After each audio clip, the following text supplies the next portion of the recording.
नरेंद्र मोदी की कैबिनेट की सूची लगभग तैयार हो गई है। मोदी किसे अपनी मंत्रिमंडल में शामिल करेंगे, इसका वो मन बना चुके हैं। लिस्ट भी तैयार है। मोदी आज किसी भी वक्त अपनी कैबिनेट की सूची राष्ट्रपति को भेज सकते हैं। राष्ट्रपति भवन के भव्य प्रांगण में 26 मई को शाम 6 बजे नरेंद्र दामोदर दास मोदी देश के प्रधानमंत्री के तौर पर शपथ लेंगे। देश की जनता ने 16 मई को बम्पर जनादेश के साथ ही मोदी की किस्मत तय कर दी। मोदी सरकार पर देश की जनता ने मुहर लगा दिया, लेकिन मोदी कैबिनेट में कौन शामिल होगा, इसका फैसला लगातार 7 दिनों तक चले माथापच्ची के बाद ही हो सका।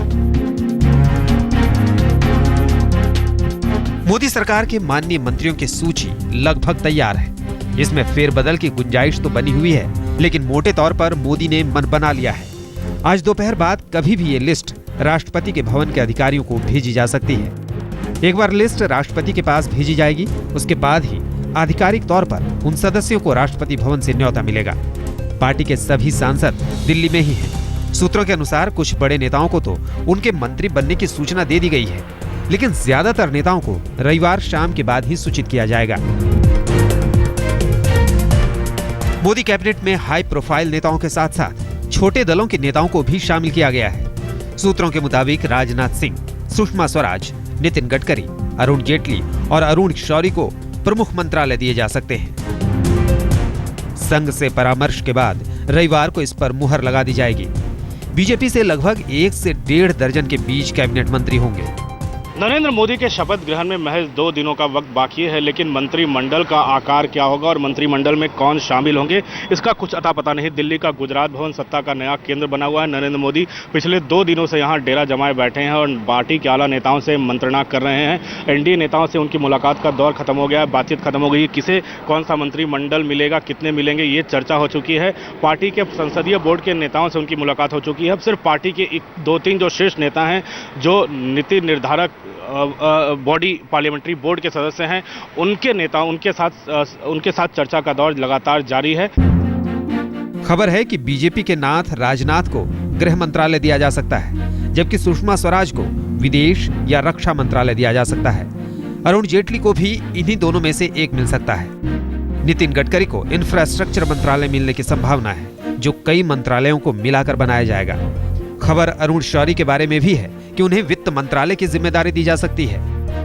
आडवाणी के बारे में अभी कोई फैसला नहीं किया गया है, लेकिन एक खबर यह है कि 75 साल की उम्र से ज्यादा लोगों को मंत्रिमंडल में जगह नहीं मिलेगी।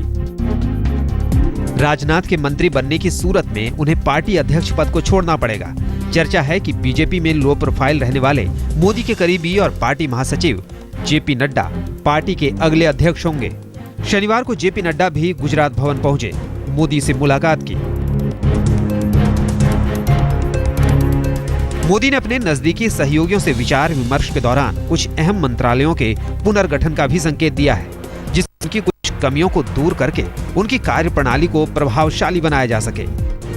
सूत्रों के मुताबिक मोदी की इच्छा है कि प्रभावशाली कार्यप्रणाली और बेहतर नियंत्रण के लिए कुछ मंत्रालयों का विलय कर दिया जाना चाहिए।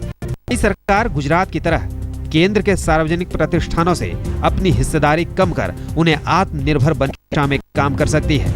जाहिर है मोदी पूरी तैयारी के साथ मैदान में उतर रहे हैं। लोगों की उम्मीदों पर खरे उतरने की चुनौती सबसे ज्यादा है। बीजेपी के सारे रास्ते गुजरात भवन की ओर बढ़ रहे हैं।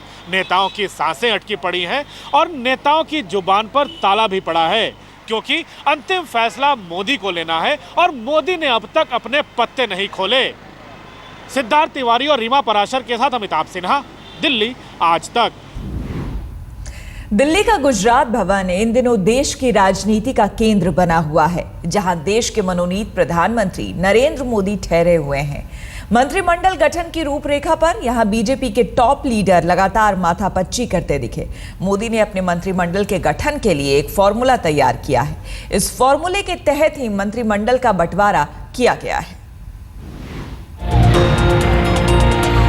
लगातार 7 दिनों तक मोदी और उनके सिपहसालार सरकार की रूपरेखा पर माथापच्ची करते रहे। कैसी होगी कैबिनेट, कौन कौन होगा शामिल, ये तय हो चुका है। वायदे के मुताबिक मोदी के दरबार से कोई खाली हाथ नहीं लौटा है। सूत्रों के मुताबिक मोदी से सभी सहयोगी दलों को संतुष्ट करने की कोशिश की गई है। जानकारों के मुताबिक बीजेपी के सामने इसकी मजबूरी नहीं थी, लेकिन मोदी वादा खिलाफी के तोहमत से बचना चाहते थे, लिहाजा मंत्रिमंडल के बंटवारे में सबका ख्याल रखा गया है। मोदी का फार्मूला बेहद सटीक है। सूत्रों के मुताबिक मोदी ने अपने कैबिनेट के लिए फार्मूला बनाया है। फार्मूले के मुताबिक 12 सांसदों पर एक कैबिनेट मंत्री बनाया जा सकता है और 4 सांसद वाली पार्टी को एक राज्य मंत्री की जगह दी जा सकती है। मोदी के कैबिनेट में मंत्रियों की संख्या 22 से 25 होने की खबर आ रही है। एक अहम बदलाव जो होगा वो है ग्रुप ऑफ मिनिस्टर्स का सिस्टम खत्म होगा और प्रमुख मंत्रालयों की मदद के लिए एक विशेषज्ञ राज्य मंत्री बनाया जाएगा। कैबिनेट के प्रमुख मंत्रालयों की मदद के लिए विशेषज्ञों की 28 सदस्यीय टीम होगी। एक और जो अहम बात है वो ये है कि सरकारी कंपनियों में मंत्रालयों का हस्तक्षेप खत्म किया जाएगा। एक कमेटी बनाई जाएगी जो सरकारी कंपनियों की रिपोर्ट सीधे पीएमओ को भेजेगी। इसके साथ ही मोदी की रणनीति साफ है। उन राज्यों का खास ख्याल रखा जाए जहां अगले कुछ महीने में विधानसभा चुनाव होने हैं। महाराष्ट्र समेत 4 राज्यों में विधानसभा चुनाव होना है, जबकि अगले साल दिसंबर में बिहार में भी चुनाव होने हैं। जाहिर है मोदी मंत्रिमंडल में इन राज्यों के नेताओं को जगह देकर रणनीति तैयार कर रहे हैं। इसके साथ ही लोकसभा चुनाव में जिन राज्यों में बीजेपी ने पहली बार अपना खाता खोला है, वहां भी पार्टी की पकड़ को मजबूत करने के लिए मोदी कैबिनेट के दरवाजे खोले जा सकते हैं। मोदी छोटा मंत्रिमंडल चाहते हैं। इसमें कैबिनेट मंत्रियों की संख्या राज्य मंत्री के मुकाबले कम होगी। आपको क्या लगता है, आपको कोई मंत्रालय के लिए आप होपफुल हैं? तो पार्टी जो जिम्मेदारी देगी उसको मैं निभाऊंगा। मेरा प्रशासनिक अनुभव भी है। अच्छा, आपका प्रशासनिक अनुभव जिस तरीके का है उस तरीके से कौन सा मंत्रालय आपके लिए फिट बैठता है? अब यह तो पार्टी के ऊपर निर्भर है, पार्टी किस तरह से हमारा इस्तेमाल करती है। हालांकि मोदी के मंत्रिमंडल का असली रूप शपथ ग्रहण के बाद ही सामने आएगा, लेकिन देश के इतिहास में पहली बार ऐसा होगा कि केंद्रीय सरकार का मंत्रिमंडल बेहद छोटा होगा और मंत्रिमंडल के मंत्रियों की टीम भी पहले के मुकाबले यंग होगी। सिद्धार्थ तिवारी, ऋचा रावत और अमिताभ सिन्हा के साथ अशोक सिंघल, दिल्ली, आज तक।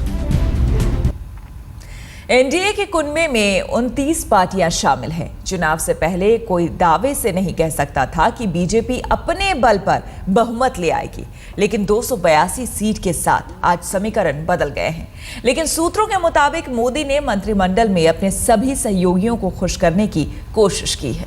रामदास अठावले आरपीआई के नेता हैं और बीजेपी की मदद से राज्यसभा सांसद बने हैं। लोकसभा में उनकी पार्टी का एक भी सांसद नहीं है, लेकिन सूत्रों के मुताबिक वो मंत्रिमंडल में जगह पाने के लिए एड़ी चोटी का जोर लगा रहे हैं। बीजेपी के बाद शिवसेना और तेलुगु देशम पार्टी की संख्या एनडीए में सबसे ज्यादा है। शिवसेना को 18 जबकि तेलुगु देशम को 16 सीटें मिली हैं। शिवसेना को 2 कैबिनेट और 2 राज्य मंत्री का पद मिल सकता है।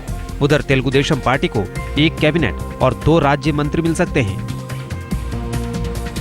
बिहार में चुनावों को देखते हुए रामविलास पासवान को 1 कैबिनेट मंत्रालय मिल सकता है। हालांकि पार्टी 1 राज्य मंत्री के पद के लिए भी एड़ी चोटी की ताकत लगा रही है। बताया जा रहा है कि रामविलास पासवान अपने बेटे चिराग पासवान को राज्य मंत्री का पद दिलाना चाहते हैं। सूत्रों के मुताबिक उपेंद्र कुशवाहा को भी हिस्सेदारी मिल सकती है, जबकि उत्तर प्रदेश से अपना दल की अनुप्रिया पटेल को भी बतौर राज्य मंत्री सरकार में शामिल किया जा सकता है। बीजेपी अकाली दल को 1 कैबिनेट और 1 राज्य मंत्री स्वतंत्र प्रभार का जिम्मा दे सकती है। कोशिश की जा रही है कि सहयोगी पार्टियों को क्षेत्रीय संतुलन और उनके नेताओं के कद के हिसाब से मंत्रिमंडल में जगह मिले। इसी तरह से नागालैंड नगा पीपुल्स फ्रंट और नेशनल पीपुल्स फ्रंट से पूर्व लोकसभा अध्यक्ष पीएस संगमा को भी संतुष्ट करने की कोशिश की जा सकती है। तमिलनाडु से बीजेपी का अपना 1 सांसद है, जबकि पीएमके ने भी 1 सीट जीती है। उधर ऑल इंडिया एनआर कांग्रेस को कामयाबी मिली है, लिहाजा अब देखना होगा कि मोदी सरकार में क्या सभी दलों को जगह दी जाती है या फिर बहुमत की ताकत से लवरेज बीजेपी कुछ और कमाल करते दिखेगी।